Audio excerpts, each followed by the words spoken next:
कि जिनका सीईटी का पेपर क्लियर हुआ है, अगर उनको 1 साल के दौरान नौकरी नहीं मिलती तो नेक्स्ट 2 साल तक उस कैंडिडेट को 9,000 रुपये पर महीना मिलेंगे, जो कि बहुत बड़ी बात है युवाओं के लिए।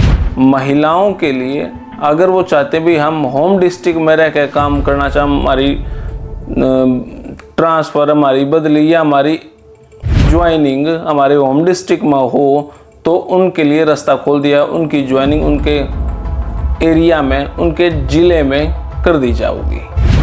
ये कहना भी बड़ी बात नहीं होगी कि डीएससी समाज के आने वाले अब तक के हरियाणा में सबसे बड़े नेताओं में कृष्ण बेदी जी की काउंटिंग हो, इस बात में भी कोई शक नहीं है। तो सारे भैया ना भाई मेरी राम राम, मैं Jagdeep Sharma step up sir YouTube channel पर आपका स्वागत करता हूँ। आज हरियाणा में 3 बहुत बड़े स्तर पर बातें हुई।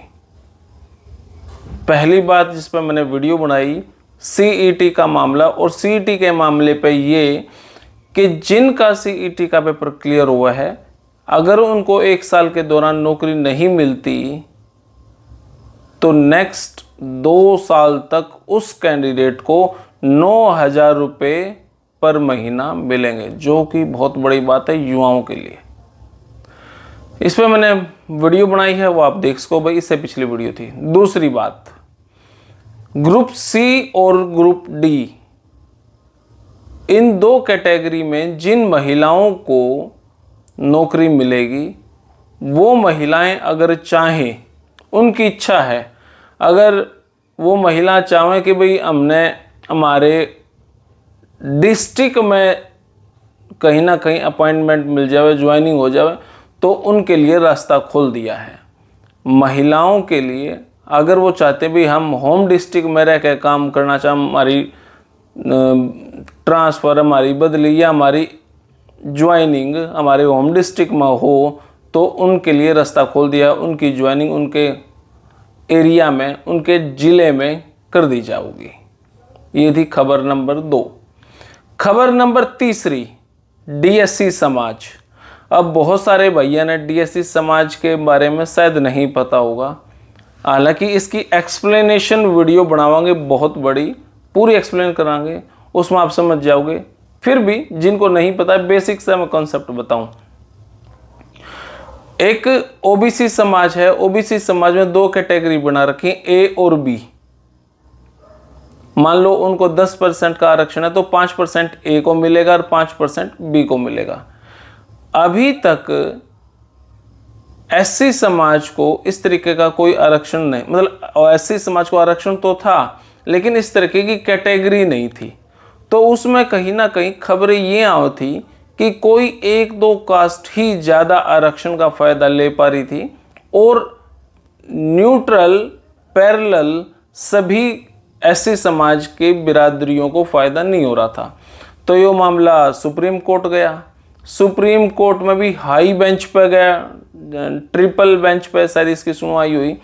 तो वहाँ पे इलेक्शन से पहले खबर आई कि कोटे में कोटा दिया जा सके। कोटे में कोटे का मतलब क्या होगा, जोकर ओबीसी समाज के अंदर ए और बी थे, ठीक उसी प्रकार एससी में भी ए और बी बना दिए।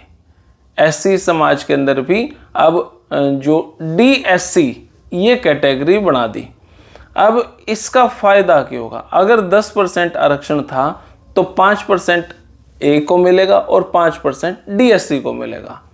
अब इससे जो एक फ़ायदा सभी वर्ग को होना चाहिए, उस तरीके से पैरेलल सभी वर्ग को मिल जाएगा। जैसे ये होगा, और फिर यो ऑप्शन छोड़ दिया अपने अपनी स्टेट के ऊपर, भाई जो जहाँ लागू करना चाहे कर सकते हैं। जहाँ तक मेरे पास अपडेट थी ऐसा ही कुछ था। तो हरियाणा में जैसे ही सुप्रीम कोर्ट ने ये अनाउंस किया, उसी प्रकार हमारे हरियाणा में नायब सिंह सैनी ने इसको प्राथमिकता दी कि भाई हरियाणा के अंदर भी डीएससी समाज को आरक्षण मिलना चाहिए। तो वो मिल गया, उनके हाथ में था।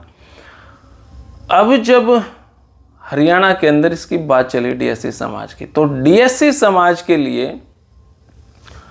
कौन नेता, अब कौन नेता का मतलब ये कि इस डीएससी की पैरवी, इसके लिए भाग दौड़ कौन कर रहे थे हरियाणा में, चाहे वो कांग्रेस है, चाहे वो भाजपा है, चाहे वो इनेलो है, कोई भी पार्टी थी।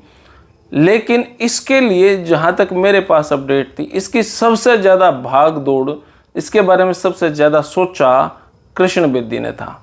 मंत्री कृष्ण बेदी जो नरवाना से विधायक हैं, उन्होंने इसके बारे में बड़े रोड मैप तैयार करे, बड़े भाग दौड़ करी, जहाँ तक मेरे पास अपडेट है।